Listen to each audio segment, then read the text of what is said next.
अध्यक्ष जी।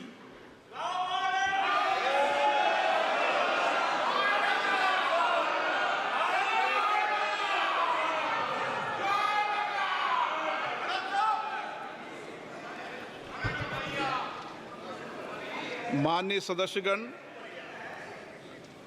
मुझे अपनी ओर से तथा सदन के माननीय सदस्यों की ओर से अंतर संसदीय संघ आईपीयू की प्रेसिडेंट और तंजानिया संयुक्त गणराज्य की नेशनल असेंबली की अध्यक्ष माननीय डॉक्टर तुलिया एक्सन का स्वागत करते हुए अत्यंत प्रसन्नता हो रही है।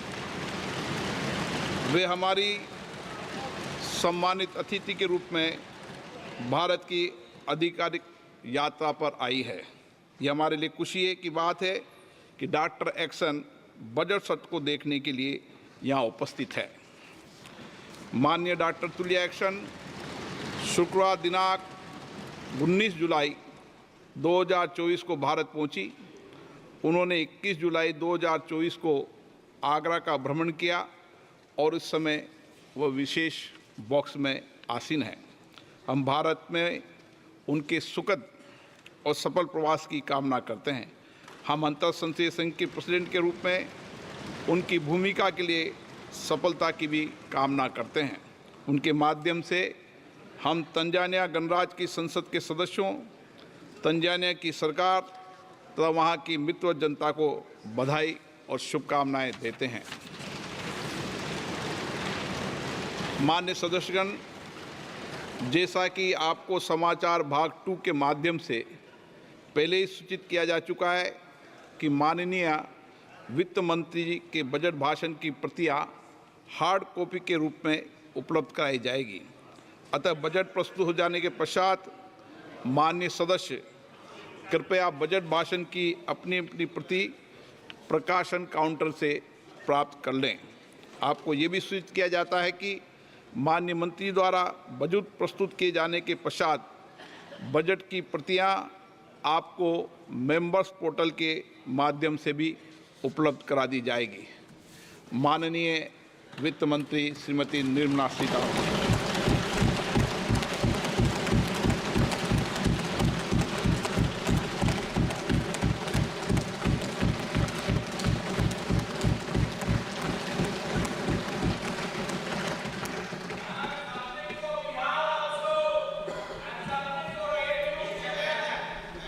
Honorable Speaker, I present the budget for 24-25. Introduction. The people of India have reposed their faith in the government led by Honorable Prime Minister Shri Narendra Modi and re-elected it for a historic third term under his leadership.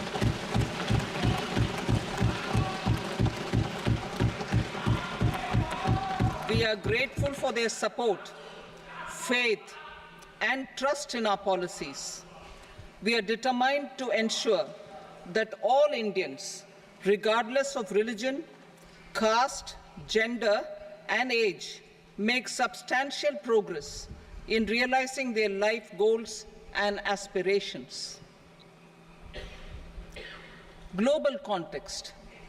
The global economy, while performing better than expected, is still in the grip of policy uncertainties. Elevated asset prices, political uncertainties, and shipping disruptions continue to pose significant downside risks for growth and upside risks to inflation. In this context, India's economic growth continues to be the shining exception and will remain so in the years ahead.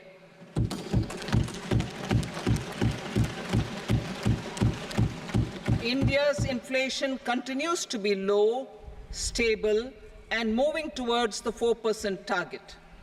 Core inflation, that is non-food and non-fuel, currently is 3.1%. Steps are being taken to ensure supplies of perishable goods reach markets adequately. Interim budget. As mentioned in the interim budget, we need to focus on 4 major castes, namely the Garib, Mahilaye, Yuva, and Annadata, the poor, women, youth, and the farmer. For Annadata, we announced higher minimum support prices a month ago for all major crops, delivering on the promise of at least a 50% margin over costs. Pradhan Mantri Garib Kalyan Anna Yojana was extended for 5 years, benefiting more than 80 crore people. Administrative actions for approval and implementation of various schemes announced in the interim budget are well underway. The required allocations have been made. Budget theme. Turning attention to the full year and beyond in this budget, we particularly focus on employment, skilling, MSMEs, and the middle class. I am happy to announce the Prime Minister's package of 5 schemes and initiatives to facilitate employment, skilling, and other opportunities for 4.1 crore youth over a 5-year period, with a central outlay of 2 lakh crore rupees. I will speak about them shortly, while more details may be seen in the annexure.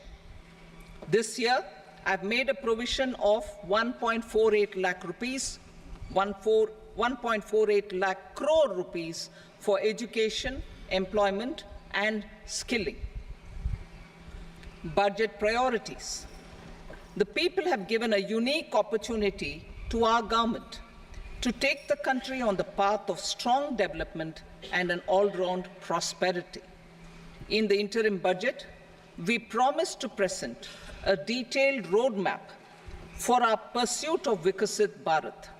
In line with the strategy set out in the interim budget, this budget envisages sustained efforts on the following 9 priorities for generating ample opportunities for all.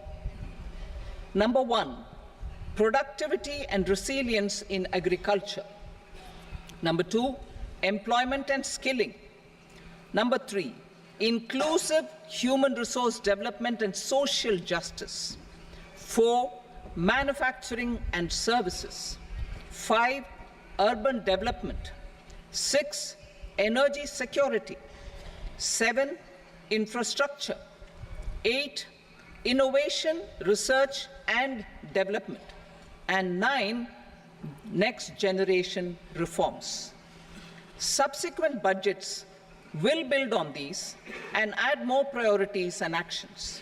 A more detailed formulation will be carried out as part of the economic policy framework, about which I will speak later in this speech.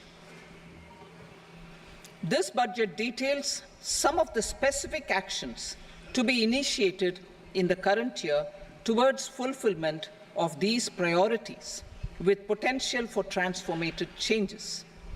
The budget also covers some of the previously made announcements, with intent to strengthen them and step up their implementation for expediting our journey towards the goal of Vikasit Bharat. Priority 1, productivity and resilience in agriculture. Transforming agricultural research. Our government will undertake a comprehensive review of the agricultural research setup to bring the focus on raising productivity and developing climate-resilient varieties. Funding will be provided in challenge mode, including to the private sector. Domain experts, both from the government and outside, will oversee the conduct of such research. Release of new varieties. New 109 high-yielding and climate-resilient varieties of 32 field and horticultural crops will be released for cultivation by farmers. Natural farming. In the next 2 years, 1 crore farmers across the country will be initiated into natural farming, supported by certification and branding. Implementation will be through scientific institutions and willing gram panchayats. 10,000 need-based bio-input resource centers will be established. Missions for pulses and oilseeds. For achieving self-sufficiency in pulses and oilseeds, we will strengthen their production, storage, and marketing. As announced in the interim budget, a strategy is being put in place to achieve Atmanirbharta for oilseeds such as mustard, groundnut, sesame, soybean, and sunflower. Vegetable production and supply chains. Large-scale clusters for vegetable production will be developed closer to major consumption centers. We will promote farmer-producer organizations, cooperatives, and startups for vegetable supply chains, including for collection and storage and marketing. Digital public infrastructure for agriculture. Buoyed by the success of the pilot project, our government, in partnership with the states, will facilitate the implementation of the digital public infrastructure in agriculture for coverage of farmers and their lands in 3 years.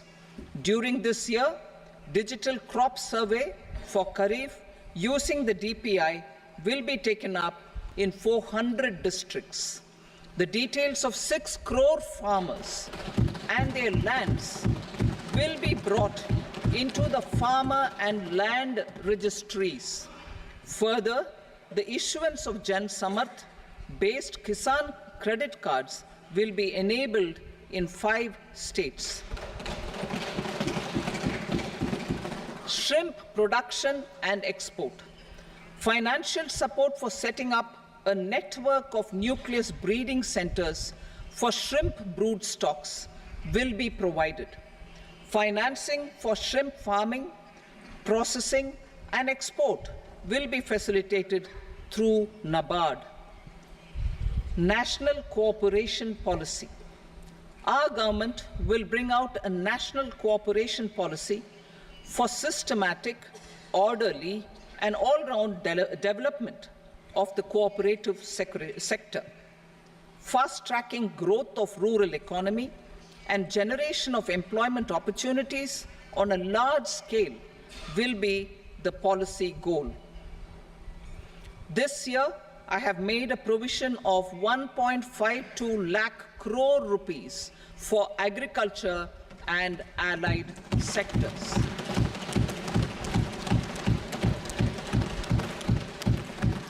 Priority 2, employment and skilling. Employment-linked incentive. Our government will implement following 3 schemes for employment-linked incentive as part of the Prime Minister's package. These will be based on enrollment in the EPFO and focus on recognition of first-time employees and support to employees and employers. Scheme A, first-timers. This scheme will provide 1 month wage to all persons newly entering the workforce in all formal sectors.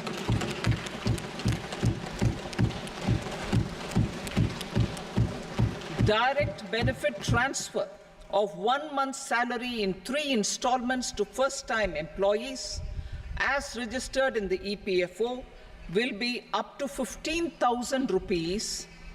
The eligibility limit will be a salary of 1 lakh per month. The scheme is expected to benefit 210 lakh youths.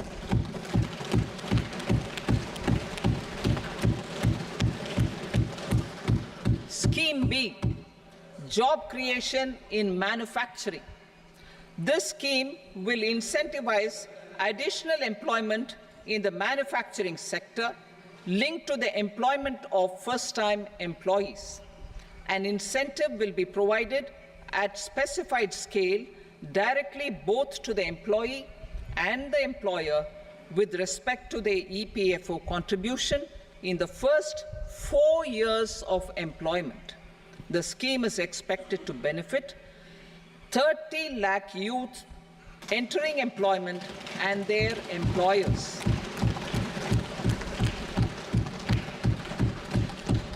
Scheme C, support to employers. This employer-focused scheme will cover additional employment in all sectors. All additional employment within a salary of 1 lakh rupee per month will be counted. The government will reimburse to employers up to 3,000 rupees per month for 2 years towards the EPFO contribution for each additional employee. The scheme is expected to incentivize additional employment of 50 lakh persons.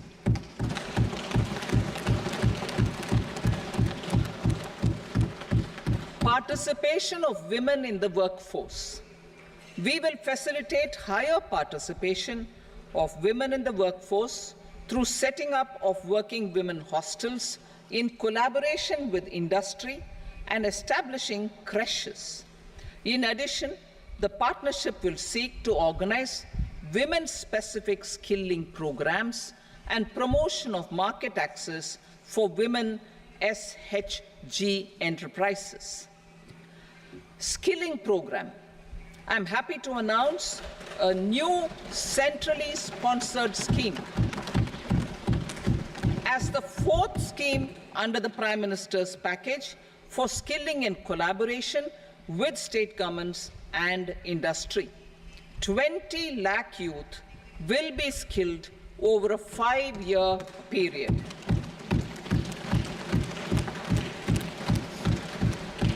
"1,000 industrial training institutes will be upgraded in hub and spoke arrangements with outcome orientation.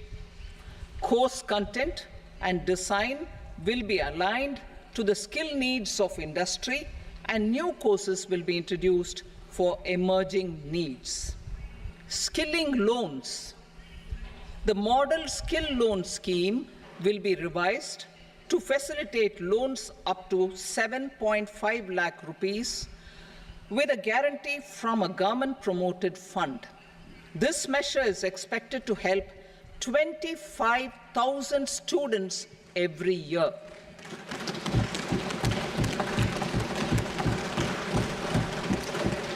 Education loans. For helping our youth who have not been eligible for any benefit under government schemes and policies, I am happy to announce a financial support for loans up to 10 lakh rupees for higher education in domestic institutions.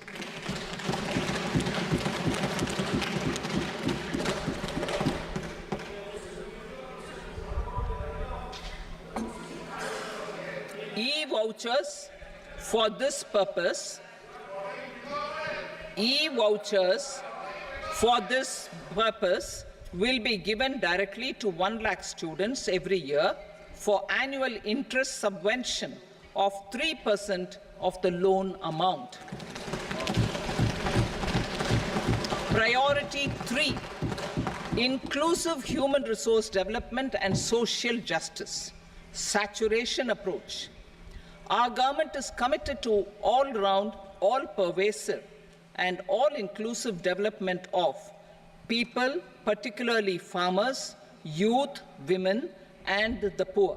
For achieving social justice comprehensively, the saturation approach of covering all eligible people through various programs, including those for education and health, will be adopted to empower them by improving their capabilities. Implementation of schemes meant for supporting economic activities by craftsmen artisans, self-help groups, scheduled caste, scheduled tribe, and women entrepreneurs and street vendors such as the PM Vishwakarma, PM Swanidhi, National Livelihood Missions, and Stand Up India will be stepped up. Purvodaya. The states in the eastern part of the country are rich in endowments and have strong cultural traditions. We will formulate a plan, Purvodaya, for the all-round development of the eastern region of the country, covering Bihar, Jharkhand, West Bengal, Odisha, and Andhra Pradesh. This will cover human resource development, infrastructure, and generation of economic opportunities to make the region an engine to attain Vikasit Bharat. On the Amritsar-Kolkata Industrial Corridor, we will support development of an industrial node at Gaya. This corridor will catalyze industrial development of the eastern region. The industrial node at Gaya will also be a good model for developing our ancient centers of cultural importance into future centers of modern economy. This model shall showcase Vikas B, Virasat B in our growth trajectory. We will also support development of road connectivity projects, namely 1. Patna-Purnia Expressway, 2. Buxar-Bhagalpur Expressway, 3. Bodh Gaya, Rajgir, Vaishali and Darbhanga spurs, and 4. Additional 2-lane bridge over River Ganga at Buxar at a total cost of 26,000 crore rupees.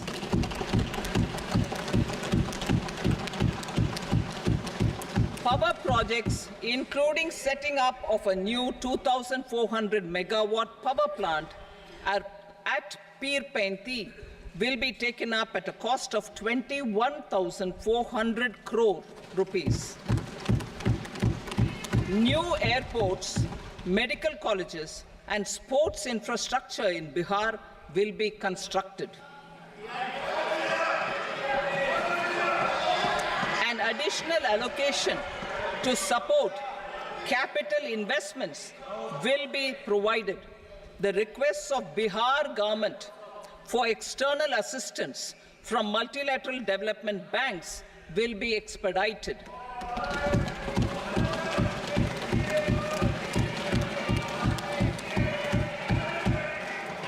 Andhra Pradesh Reorganization Act. Our government has made concerted efforts to fulfill the commitments in Andhra Pradesh Reorganization Act.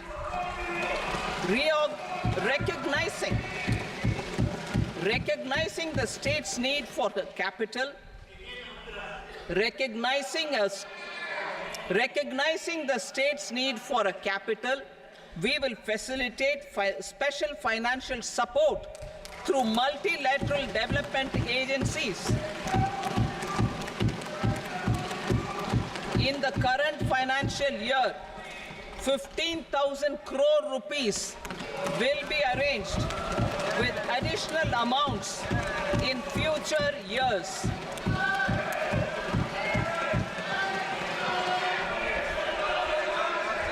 Our government is fully committed to financing and early completion of the Polavaram irrigation project, which is the lifeline for Andhra Pradesh and its farmers. This will facilitate our country's food security as well. Under the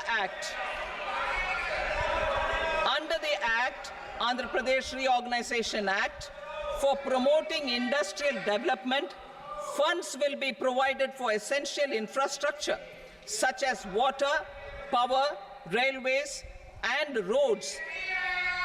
In Kopparthi node on the Visakhapatnam-Chennai Industrial Corridor and Varavakal node on the Hyderabad-Bengaluru Industrial Corridor. An additional allocation will be provided this year towards capital investment for economic growth. Grants for backward regions of Rayalaseema, Prakasham, North Coastal Andhra, as stated in the Act, will be provided. PM Awas Yojana. 3 crore additional houses under the PM Awas Yojana in rural and urban areas in the country have been announced, for which the necessary allocations are being made. Women-led development. For promoting women-led development, the budget carries an allocation of more than 3 lakh crore for schemes benefiting women and girls. This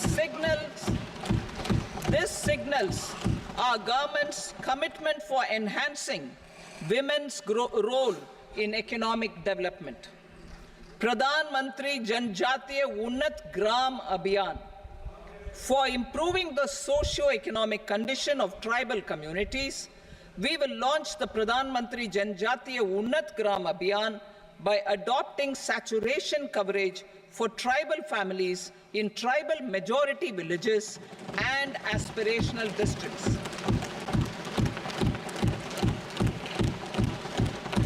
This will cover 63,000 villages, benefiting 5 crore tribal people. Bank branches in northeastern region.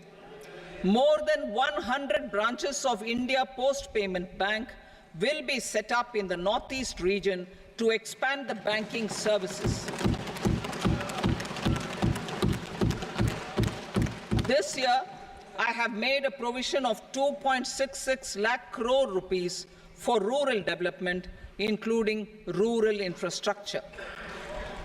Priority 4, manufacturing and services, support for promotion of MSMEs.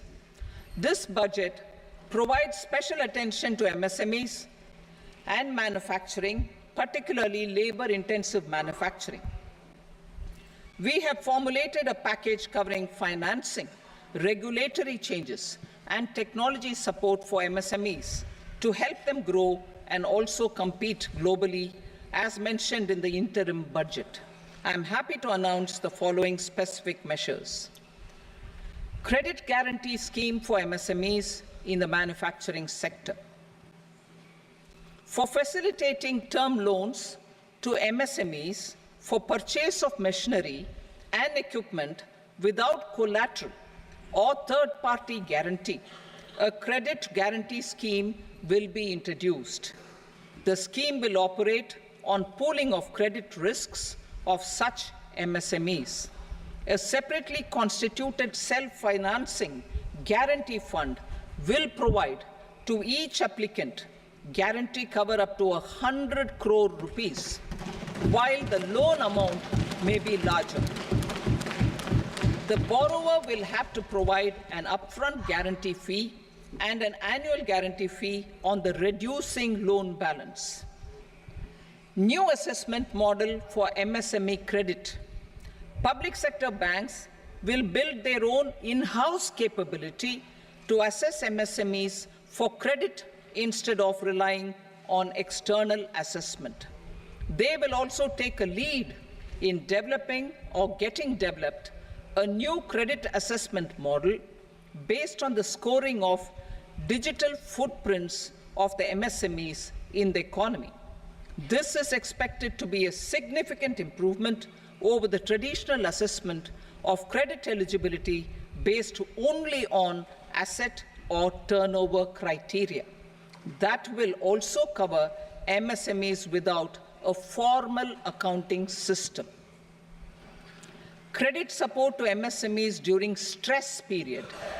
I'm happy to announce a new mechanism for facilitating continuation of bank credit to MSMEs during their stress period while being in special mention account, SMA account, SMA stage for reasons beyond their control, MSMEs need credit to continue their business and to avoid getting into the NPA stage. Credit availability will be supported through a guarantee from a government-promoted fund. Mudra loans. The limit of Mudra loans will be enhanced to 20 lakh from the current 10 lakh for those entrepreneurs who have availed and successfully repaid previous loans under the Tarun category. Enhanced scope for mandatory onboarding in trades.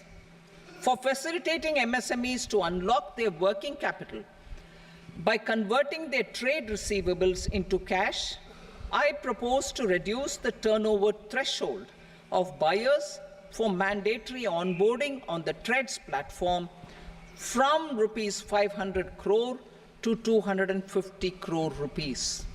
This measure will bring 22 more CPSCs and 7,000 more companies onto the platform. Medium enterprises will also be included in the scope of the suppliers. SIDBI branches in MSME clusters. SIDBI will open new branches to expand its reach to serve all major MSME clusters within 3 years and provide direct credit to them. With the opening of 24 such branches this year, the service coverage will expand to 168 out of 242 major clusters. MSME units for food irradiation, quality and safety testing. Financial support for setting up of 50 multi-product food irradiation units in the MSME sector will be provided. Setting up of 100 food quality and safety testing labs with NABL accreditation will be facilitated. E-commerce export hubs to enable MSMEs and traditional artisans to sell their products in international markets. E-commerce export hubs will be set up in public-private partnership mode. These hubs, under a seamless regulatory and logistic framework, will facilitate trade and export-related services under one roof. Measures for promotion of manufacturing and services. Internship in top companies. As the fifth scheme under Prime Minister's package, our government will launch a comprehensive scheme for providing internship opportunities in 500 top companies to 1 crore youth in 5 years. They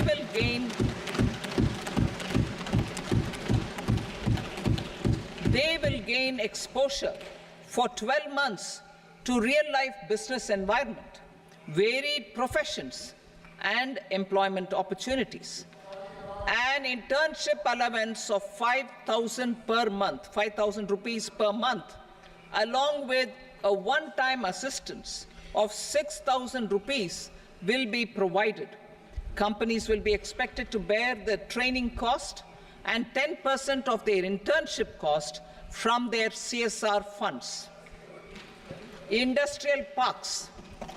Our government will facilitate development of investment-ready, plug-and-play industrial parks with complete infrastructure in or near 100 cities in partnership with the states and private sector by better using town planning schemes. 12 industrial parks under the National Industrial Corridor Development Program also will be sanctioned.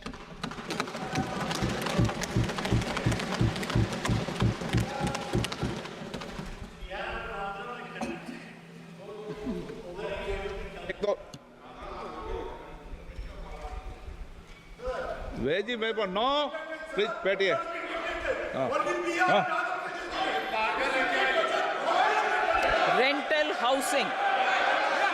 Rental housing with dormitory type accommodation for industrial workers will be, just 1 minute, rental housing, I repeat, rental housing with dormitory type accommodation for industrial workers will be facilitated in PPP mode with VGF support and commitment from anchor industries. Shipping industry, ownership, leasing, and flagging reforms will be implemented to improve the share of Indian shipping industry and generate more employment. Critical mineral mission. We will set up a critical mineral mission for domestic production, recycling of critical minerals, and overseas acquisition of critical mineral assets. Its mandate will include technology development, skilled workforce, extended producer responsibility framework, and a suitable financing mechanism. Offshore mining of minerals. Our government will launch the auction of the first tranche of offshore blocks for mining, building on the exploration already carried out. Digital public infrastructure applications. Turning to the services sector, I propose development of DPI applications at population scale for productivity gains, business opportunities, and innovation by the private sector. These are planned in the areas of credit, e-commerce, education, health, law and justice, logistics, MSME service delivery, and urban governance. Integrated technology platform for IBC ecosystem. An integrated technology platform will be set up for improving the outcomes under the Insolvency Bankruptcy Code for achieving consistency, transparency, timely processing, and better oversight for all stakeholders. Voluntary closure of LLPs. The services of the Center for Processing Accelerated Corporate Exit, CPACE, will be extended for voluntary closure of LLPs to reduce the closure times.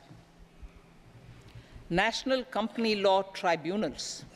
The IBC has resolved more than 1,000 companies, resulting in direct recovery of 3.3 lakh crore to creditors.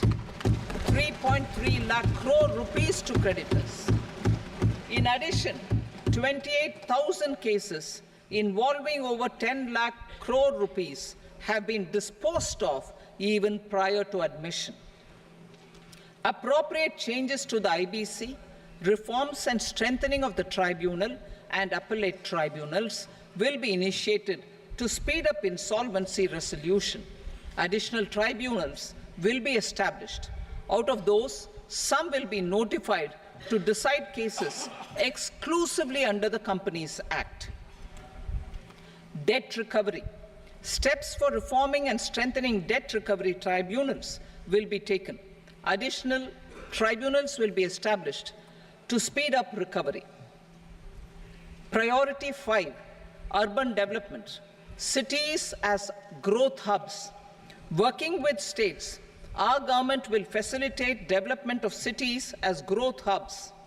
This will be achieved through economic and transit planning and orderly development of peri-urban areas utilizing town planning schemes. Creative redevelopment of cities. For creative brownfield redevelopment of existing cities with a transformative impact, our government will formulate a framework for enabling policies, market-based mechanisms, and regulation.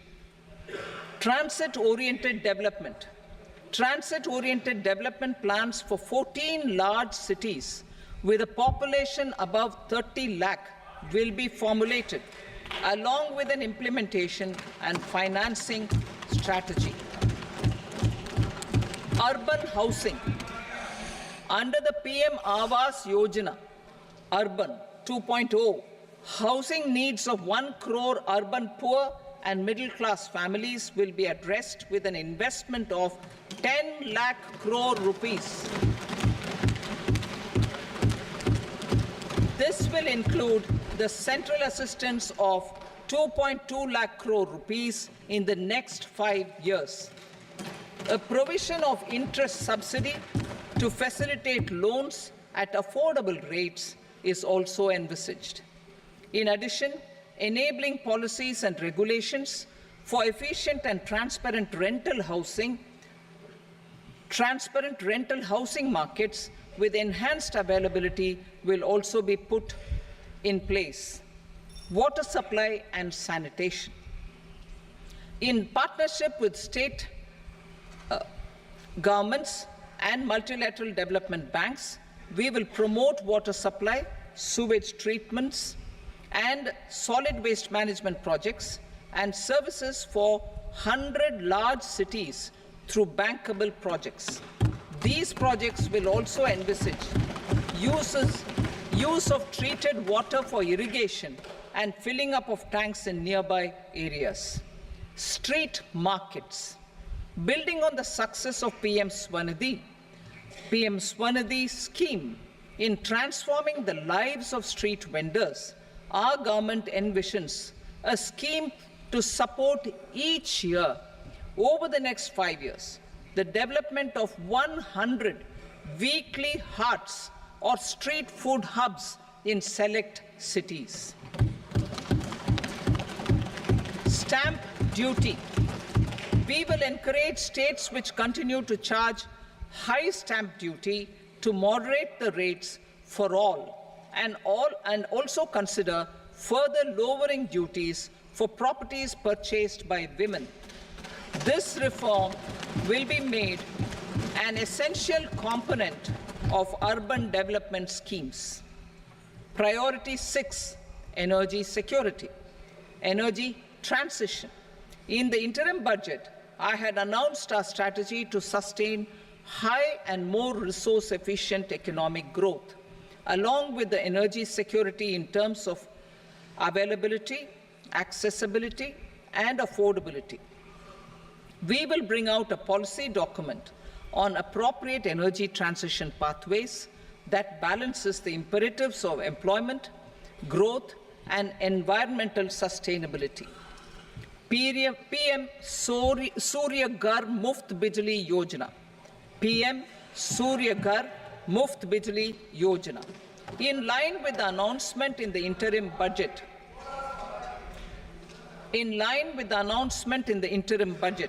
PM Surya Ghar Muft Bijli Yojana has been launched to install rooftop solar plants to enable 1 crore households obtain free electricity up to 300 units every month. The scheme has generated remarkable response with more than 1.28 crore registrations and 14 lakh applications, and we will further encourage it. Pumped storage policy. A policy for promoting pumped storage projects will be brought out for electricity storage and facilitating smooth integration of the growing share of renewable energy with its variable and intermittent nature in the overall energy mix. Research and development of small and modular nuclear reactors. Nuclear energy is expected to form a very significant part of the energy mix for Vikasit Bharat. Towards that pursuit, our government will partner with the private sector for 1. Setting up Bharat Small Reactors, 2. Research and development of Bharat Small Modular Reactor, and 3. Research and development of newer technologies for nuclear energy. The R&D funding announced in the interim budget will be made available for this sector also. Advanced ultra supercritical thermal power plants. The development of indigenous technology for advanced ultra supercritical thermal power plants with much higher efficiency has been completed. A joint venture between NTPC and BHEL will set up a full-scale 800 megawatt commercial plant using AUSC technology. The government will provide the required fiscal support. Moving forward, development of indigenous capacity for the production of high-grade steel and other advanced metallurgy materials for these plants will result in strong spin-off benefits for the economy. Roadmap for hard-to-abate industries. A roadmap for moving the hard-to-abate industries from energy efficiency targets to emission targets will be formulated. Appropriate regulations for transition of these industries from the current perform, achieve, and trade mode to Indian carbon market mode will be put in place. Support to traditional micro and small industries.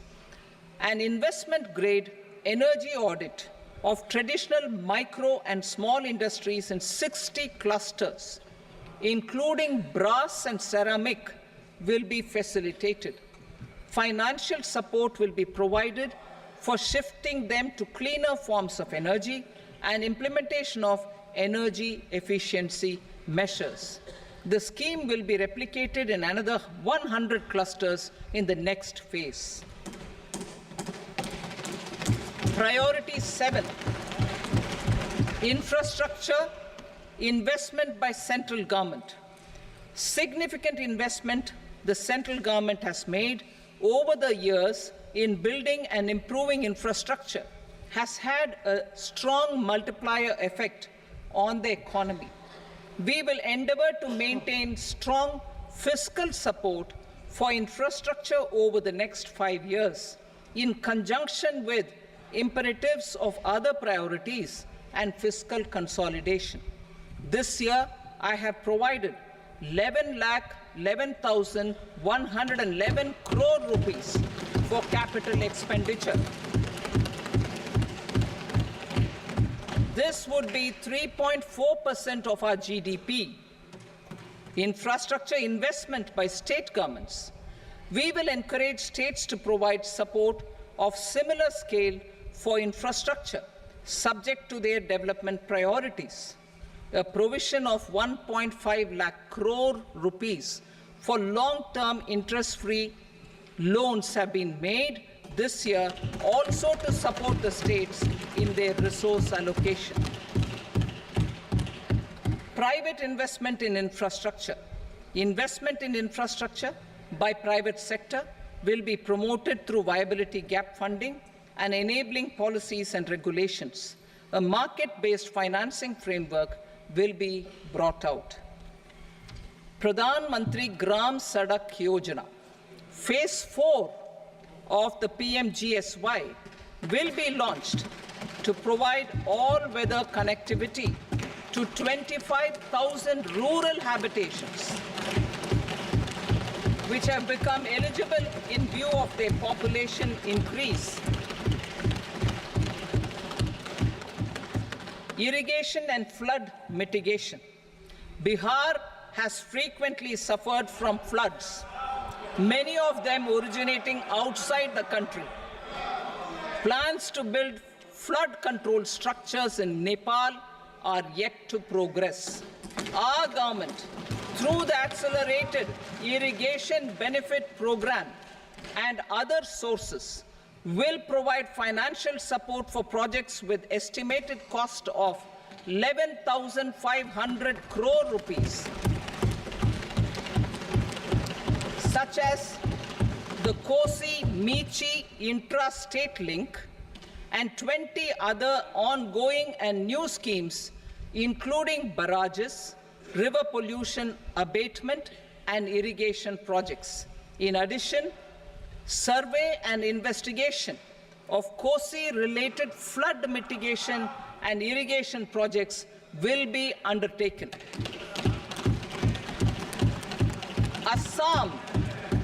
Assam grapples with floods every year by the Brahmaputra River and its tributaries. originating outside India. We will provide assistance to Assam for flood management and related projects.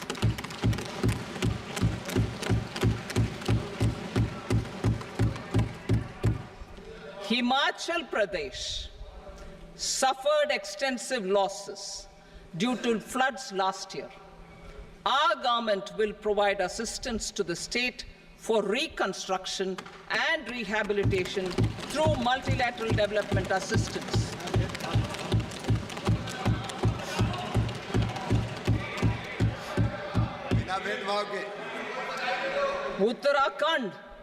Uttarakhand too suffered losses due to cloudbursts and massive landslides.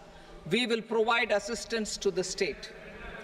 Recently, Sikkim witnessed devastating flash floods and landslides that wreaked havoc across the state. Our government will provide assistance to the state. Tourism has always been a part of our civilization. Our efforts in positioning India as a global tourist destination will also create jobs, stimulate investments, and unlock economic opportunities for other sectors. In addition to the measures outlined in the interim budget, I propose the following measures. Vishnupad Temple at Gaya and Mahabodhi Temple at Bodh Gaya in Bihar are of immense spiritual significance. Comprehensive development of Vishnupad Temple Corridor and Mahabodhi Temple Corridor will be supported, modeled on the successful Kashi Vishwanath Temple Corridor to transform them into world-class pilgrim and tourist destinations. Rajgir holds immense religious significance for Hindus, Buddhists and Jains. The 20th Tirthankara Muni Suvarna temple in the Jain temple complex is ancient. The Saptarishi or the 7 hot springs form a warm water Brahmkund that is sacred. A comprehensive development initiative for Rajgir will be undertaken. Our government will support the development of Nalanda as a tourist center, besides reviving Nalanda University to its glorious stature. Odisha's scenic beauty, temples, monuments, craftsmanship, wildlife sanctuaries, natural landscapes, and pristine beaches make it an ultimate tourism destination. Our government will provide assistance for their development to Odisha as well. Priority 8, innovation, research and development. We will operationalize the Anusandhan National Research Fund for basic research and prototype development. Further, we will set up a mechanism for spurring private sector-driven research and innovation at commercial scale with a financing pool of 1 lakh crore rupees in line with the announcement in the interim budget. Space economy. With our continued emphasis on expanding the space economy by 5 times in the next 10 years, a venture capital fund of 1,000 crore rupees will be set up. Priority 9, next generation reforms. Economic policy framework. We will formulate an economic policy framework to delineate the overarching approach to economic development and set the scope of the next generation of reforms for facilitating employment opportunities and sustaining high growth. Our government will initiate and incentivize reforms for 1. Improving productivity of factors of production, and 2. Facilitating markets and sectors to become more efficient. These reforms will cover all factors of production, namely land, labor, capital, and entrepreneurship, and technology as an enabler of improving total factor productivity and bridging inequality. Effective implementation of several of these reforms requires collaboration between the center and the states, and building consensus as development of the country lies in development of the states. For promoting competitive federalism and incentivizing states for faster implementation of reforms, I propose to earmark a significant part of the 50-year interest-free loan. Working with the states, we will initiate the following reforms.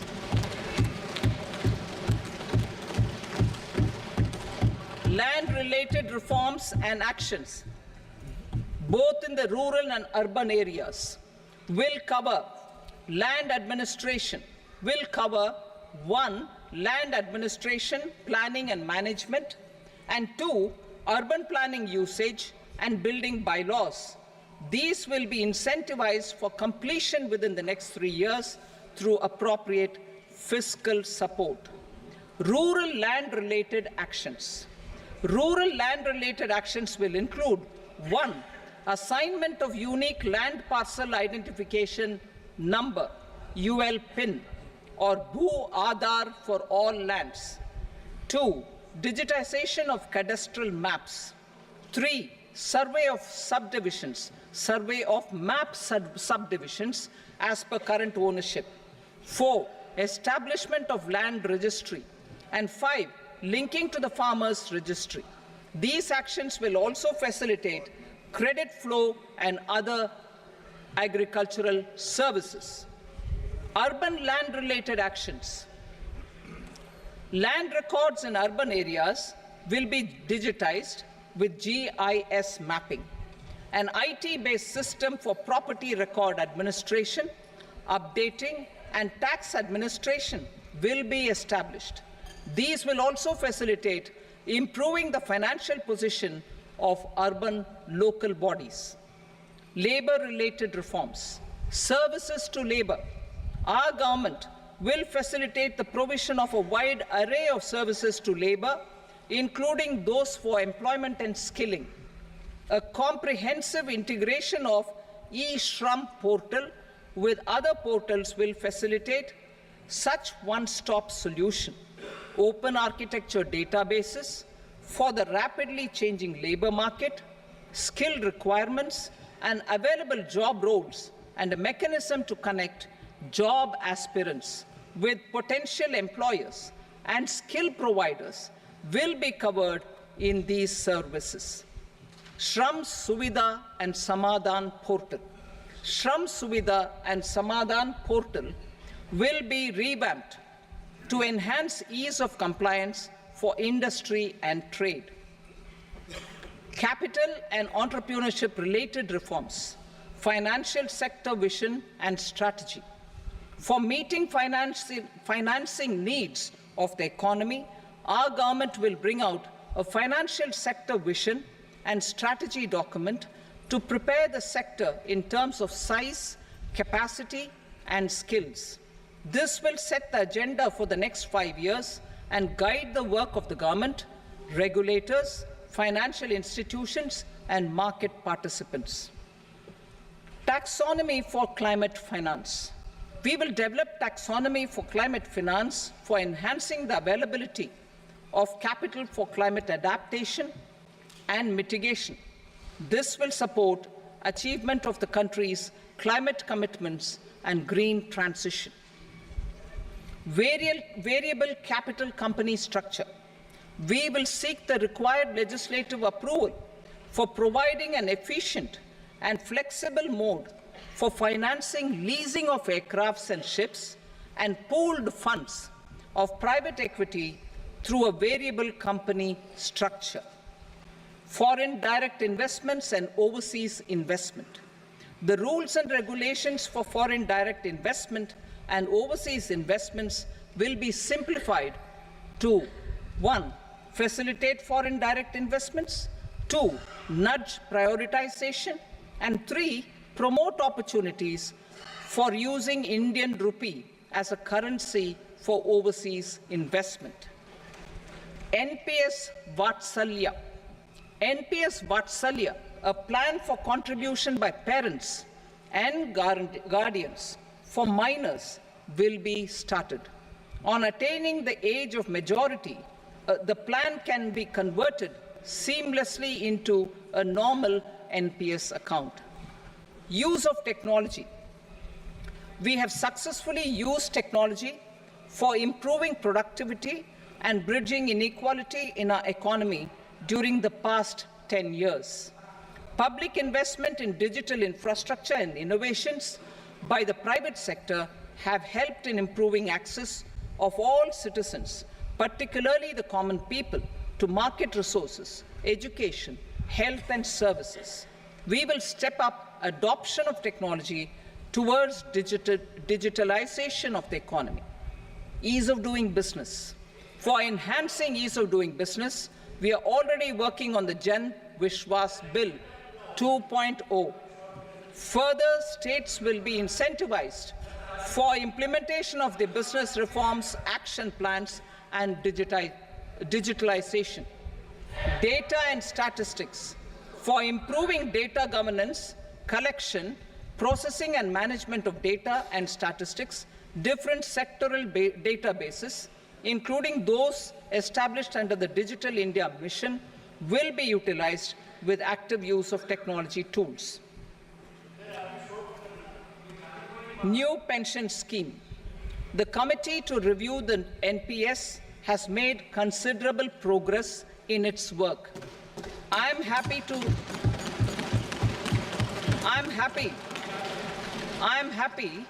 that the staff side of the National Council of the Joint Consultative Machinery for Central Government Employees has taken a constructive approach. A solution will be evolved which addresses the relevant issues while maintaining fiscal prudence to protect the common citizens. Budget estimates for 24-25. For the year 24-25, total receipts other than borrowings and the total expenditure are estimated at 32.07 lakh crore rupees and 48.21 lakh crore rupees respectively. The net tax receipts are estimated at 25.83 lakh crore rupees. The fiscal deficit is estimated at 4.9% of the GDP. The gross and the net market borrowings through dated securities during 24-25 are estimated at 14.01 lakh crore rupees and 11.63 lakh crore rupees respectively. Both will be less than that in 23-24. The fiscal consolidation path announced by me in 2021 has served our economy very well, and we aim to reach the deficit below 4.5% next year. The government is committed to staying the course. From 2026-27 onwards, our endeavor will be to keep the fiscal deficit each year such that the central government's debt will be on a declining path as percentage of GDP. I will now move to Part B.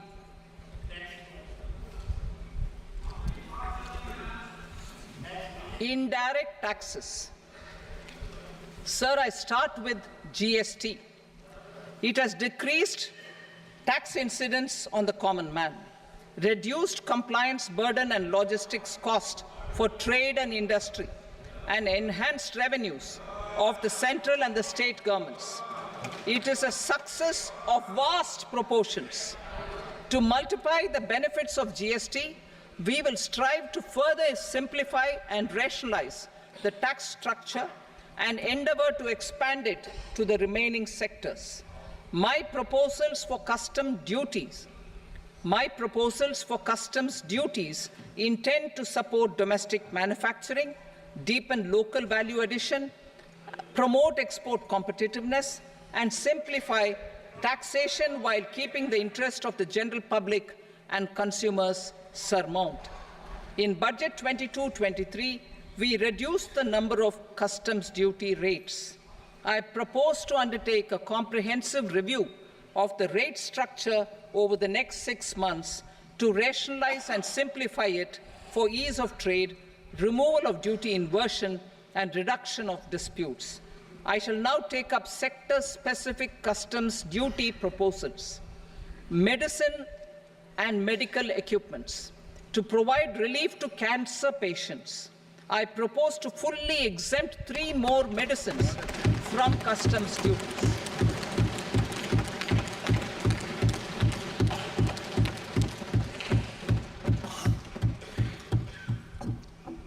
I also propose changes in the BCD on X-ray tubes and flat panel detectors for use in medical X-ray machines under the phased manufacturing program so as to synchronize them with the domestic capacity addition. Mobile phone and related parts. With a 3-fold increase in domestic production and almost a 100-fold jump in exports of mobile phones over the last 6 years, the Indian mobile industry has matured. In the interest of consumers, I now propose to reduce the BCD on mobile phone, mobile PCBA, and mobile charger to 15%. Critical minerals. Minerals such as lithium, copper, cobalt, and rare earth elements are critical for sectors like nuclear energy, renewable energy, space, defense, telecommunications, and high-tech electronics. I propose to fully exempt customs duties on 25 critical minerals and reduce BCD on 2 of them. This will provide a major fillip to the processing and refining of such minerals and help secure their availability for these strategic and important sectors. Solar energy. Energy transition is critical in the fight against climate change. To support energy transition, I propose to expand the list of exempted capital goods for use in the manufacture of solar cells and panels in the country. Further, in view of sufficient domestic manufacturing capacity of solar gas, glass, and tinned copper interconnect, I propose not to extend the exemption of custom duties provided to them. Marine products. India's seafood exports in the last financial year touched an all-time high of more than 60,000 crores of rupees. Frozen shrimp accounted for about 2/3 of these exports. To enhance their competitiveness, I propose to reduce BCD on certain broodstock, polychaete worms, shrimp, and fish feed to 5%. I also propose to exempt customs duty on various inputs for manufacture of shrimp and fish feed. Leather and textile. Similarly, to enhance the competitiveness of exports in the leather and textile sectors, I propose to reduce BCD on real down-filling material from duck or goose.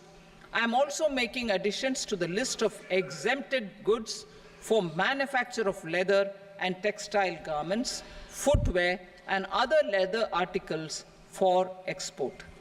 To rectify inversion in duty, I propose to reduce BCD subject to conditions on methylene diphenyl diisocyanate, MDI, for manufacture of spandex yarn from 7.5 to 5%.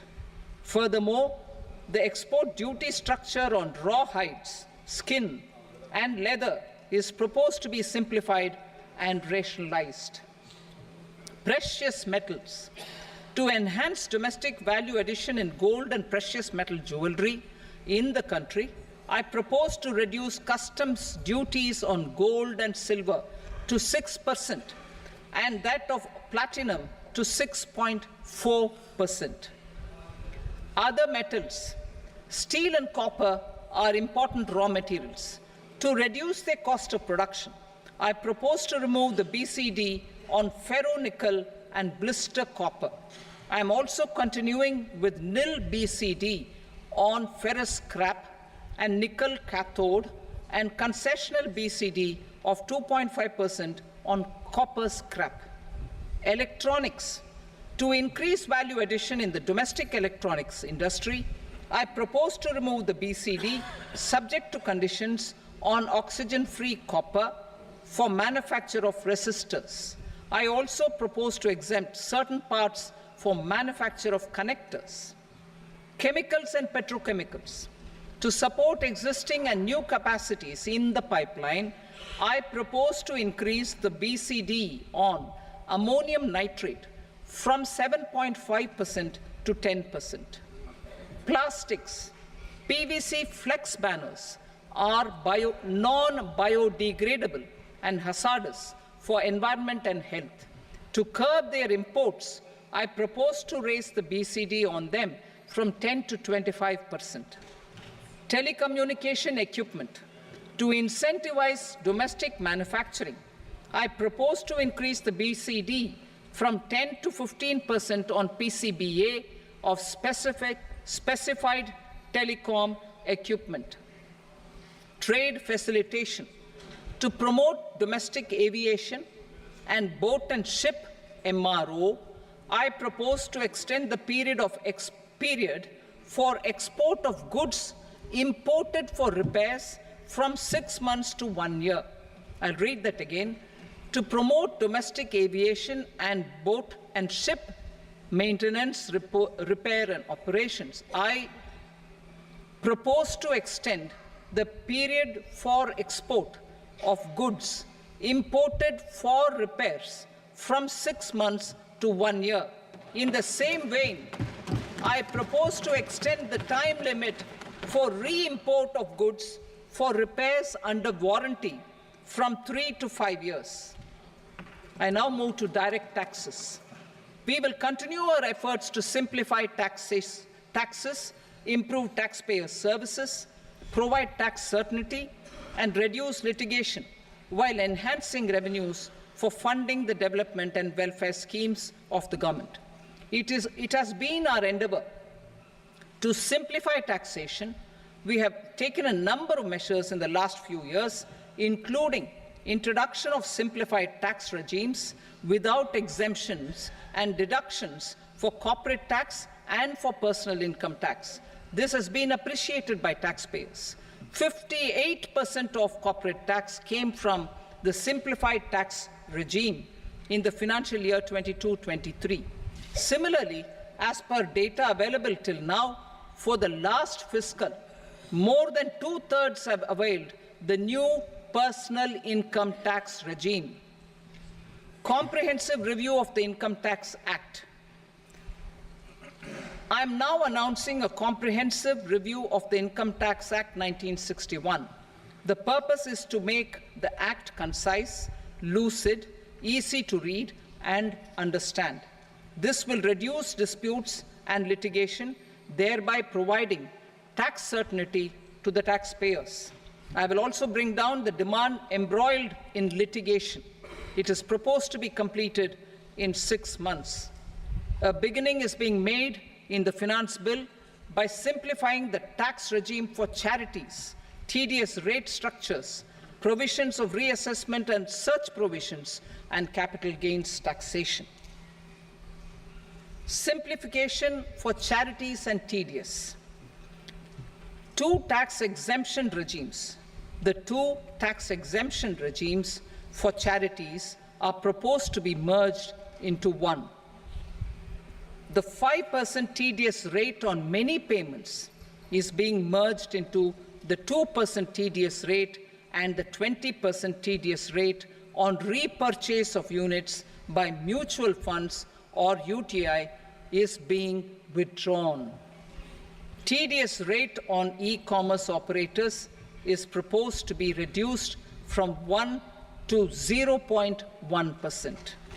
Moreover, credit of TCS is proposed to be given in the TDS to be deducted on salary.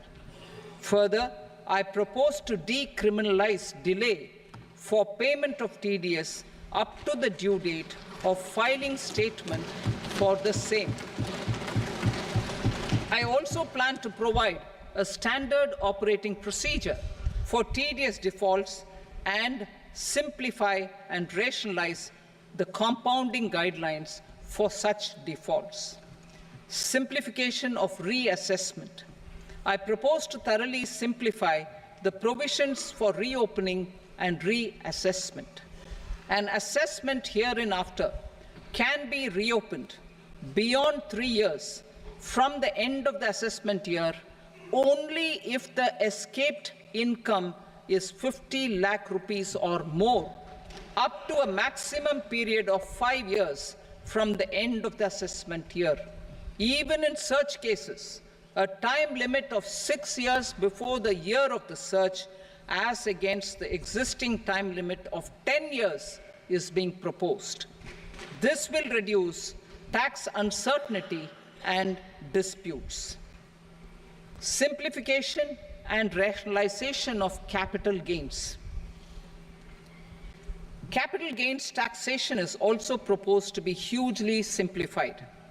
Short-term gains on certain financial assets shall henceforth attract a tax rate of 20%, while that on all other financial assets and all non-financial assets shall continue to attract the applicable tax rate.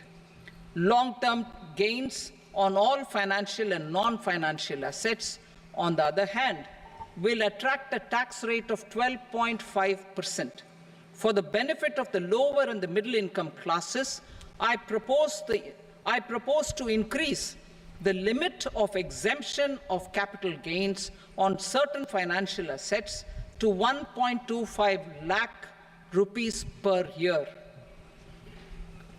Listed financial assets held for more than a year will be classified as long-term, while unlisted financial assets and all non-financial assets will have to be held for at least 2 years to be classified as long-term. Unlisted bonds and debentures, debt mutual funds, and market-linked debentures, irrespective of holding period, however, will attract tax on capital gains at applicable rates. Taxpayer services. All the major taxpayer services under GST and most services under customs and income tax have been digitalized.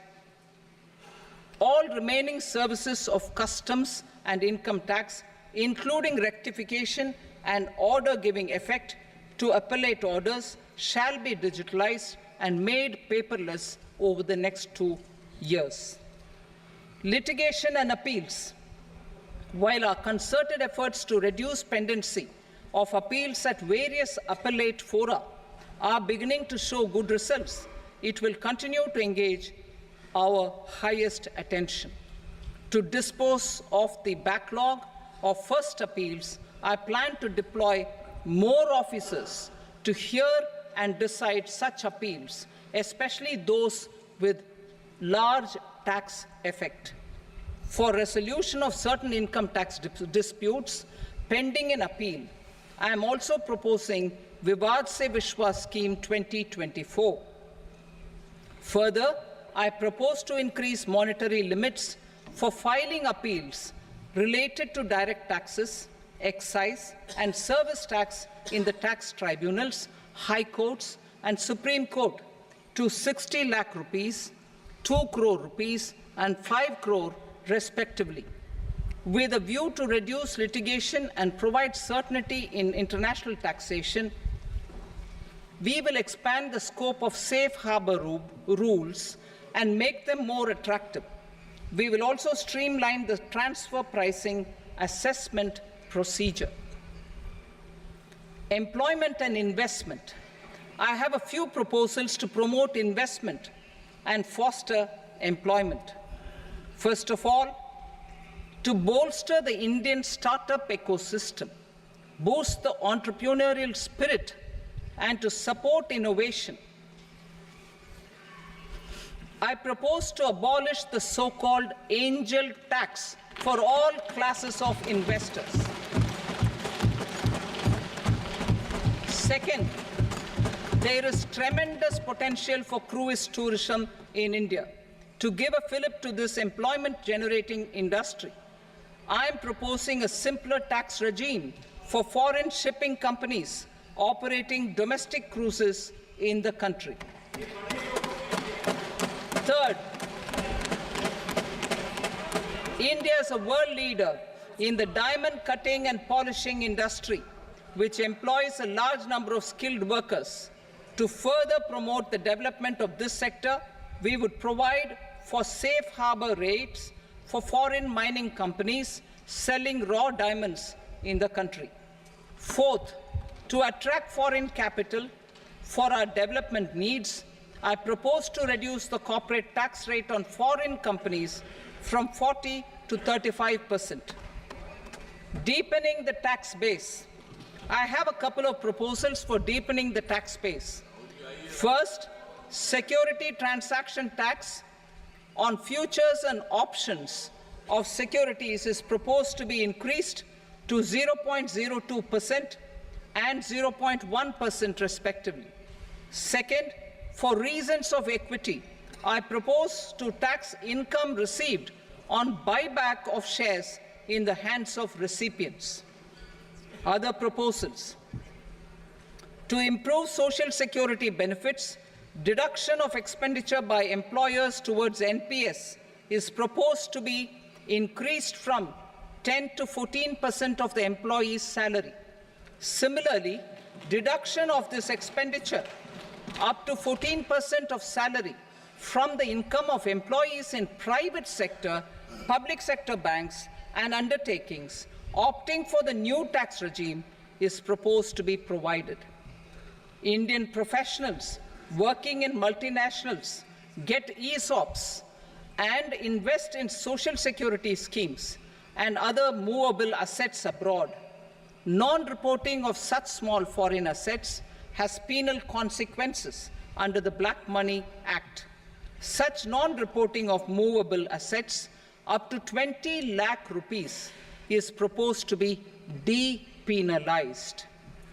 Other major proposals in the finance bill relate to withdrawal of equalization levy of 2%, expansion of tax benefits to certain funds and entities in IFSCs, and immunity from penalty and prosecution to Benamidar on full and true disclosure so as to improve conviction under the Benami Transaction Prohibition Act 1988. Personal income tax. Coming to personal income tax rates, I have two announcements to make for those opting for the new tax regime. First, the standard deduction for salaried employees is proposed to be increased from 50,000 to 75,000 rupees.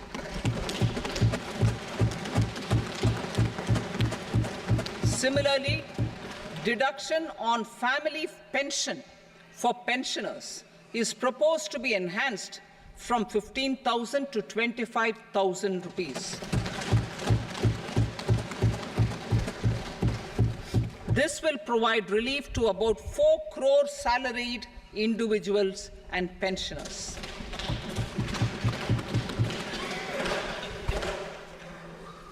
Second, in the new tax regime, the tax rate structure is proposed to be revised as follows: 0 to 3 lakh rupees, nil; 3 to 7 lakh rupees, 5%; 7 to 10 lakh rupees, 10%; 10 to 12 lakh rupees, 15%; 12 to 15 lakh rupees, 20%; and above 15 lakh rupees, 30%.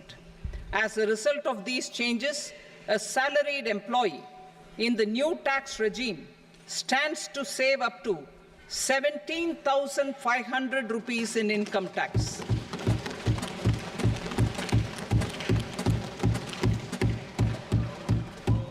Apart from these, I am also making some other changes as given in the annexure.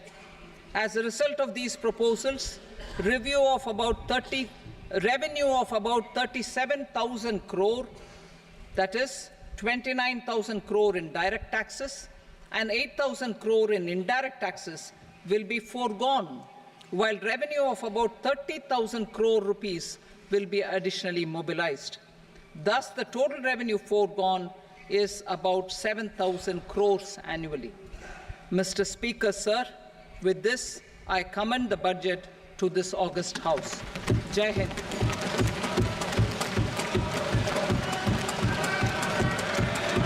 Item number 2.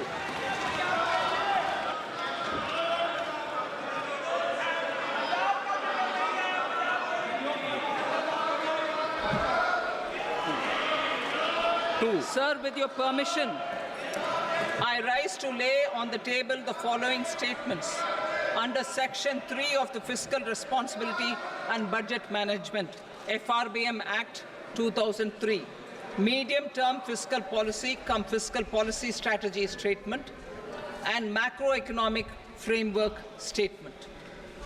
Item number 3. Sir, with your permission, I rise to move for leave to introduce the Finance Number 2 Bill 2024. प्रश्न ये कि विधेयक को पुनर्स्थापित करने की अनुमति प्रदान की जाए।